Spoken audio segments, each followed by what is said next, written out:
Di ritorno dall'isola di Vulcano ci siamo fermati in un luogo che sa di bellezza, di storia e di gusto autentico. Tenuta Anasita, un angolo di Sicilia dove il tempo sembra rallentare, immerso in un borgo del Settecento riportato all'antico splendore. E qui, fra profumi intensi e sapori sinceri, abbiamo assaggiato delle mozzarelle di bufala che si scioglievano in bocca, una ricotta appena fatta, una stracciatella di bufala fresca e vellutata, ma soprattutto una granita ricotta e pistacchio indimenticabile.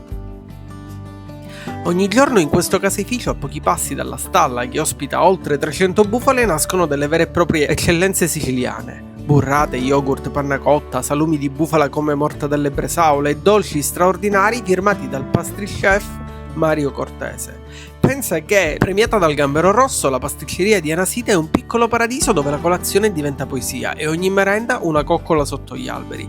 Tenuta Anasita non è solo un luogo, è un'esperienza di gusto, di natura e di autenticità, un'eccellenza siciliana che merita di essere vissuta, assaporata e ricordata.